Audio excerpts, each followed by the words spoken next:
kelas, selamat datang kembali di sesi ketiga mata kuliah Manajemen Strategik.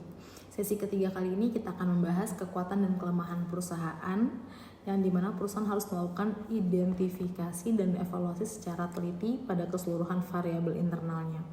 Untuk mengetahui kekuatan, kelemahan, itu teman-teman bisa melakukan pendekatan yang dapat digunakan untuk mengevaluasi dan menentukan kekuatan dan kelemahan perusahaan. Antara lain, yang pertama, manajemen fungsional, pendekatan yang klasik dan paling populer, di mana pendekatan ini melihat keunggulan dan kelemahan perusahaan berdasarkan 4 macam manajemennya. Yang itu ya ada pemasaran, keuangan, sumber daya manusia, dan operasinya. Yang kedua, rantai nilai. Pendekatan ini sering dinilai lebih detail lagi dibanding pendekatan manajemen fungsional. Yang ketiga, itu ada unit keunggulan bersaing, dinilai lebih efisien dalam implementasinya. Yang keempat, ada pendekatan sumber daya yang kompetensi inti juga semakin mendapat tempatnya. Setelah penentuan sejumlah variabel, manajemen perlu melakukan langkah-langkah lanjutannya dengan mengevaluasi variabel yang telah dipilih untuk dibandingkan satu dengan yang lain atau dengan 4 kemungkinan lainnya.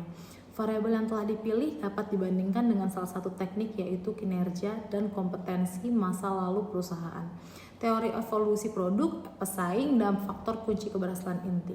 Tidak dilarang membandingkan dengan lebih dari satu macam bagi perusahaan yang sedang dalam mengalami kinerja yang tidak sehat, apalagi jika ketidaksehatannya disebabkan oleh lingkungan bisnis. Pendekatannya cukup unik, kepemimpinan atau PKK. Berbeda dengan pendekatan lain, PKK tidak memberikan tekanan pada aspek teknis seperti manajerial, tetapi yang selama ini dikenal dalam berbagai metode evaluasi, kekuatan dan kelemahan perusahaan. Perhatian PKK lebih diarahkan pada aspek kepemimpinan, kemampuan menggerakkan organisasi dan melakukan perubahan yang kini semakin banyak dibutuhkan lagi oleh perusahaan. PKK ini memperkenalkan 4 macam keunikan kepemimpinan dalam perusahaan. Jika dilihat dari 4 perspektif manajemen fungsional, ada 4. Yang pertama, tumbuh otorikat atau TA mengacu pada sistem kepemimpinan yang bersifat otoriter, di mana seorang pemimpin atau sekelompok kecil memiliki kekuasaan penuh.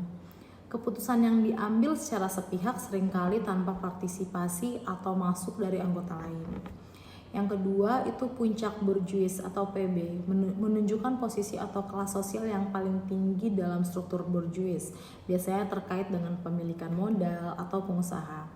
Dalam konteks kepemimpinan ini berarti bisa dikatakan pemimpin yang berasal dari latar belakang ekonomi yang kuat, yang memiliki pengaruh besar dalam menentukan arah organisasi atau masyarakat. Yang ketiga, stabil aristokrat atau SA, mengacu pada sistem kepemimpinan yang stabil, di mana kelompok aristokrat ini, kaum bangsawan, memiliki kekuasaan dan pengaruh yang lebih terjaga lagi. Dalam struktur ini ada elemen tradisi dan hierarki yang kuat yang berfungsi menjaga kestabilan sosial. Yang keempat, turunan birokrat atau TB, menunjukkan kecenderungan kepemimpinan yang bersifat birokratis, di mana keputusan yang diambil melalui prosedur dan regulasi yang ketat.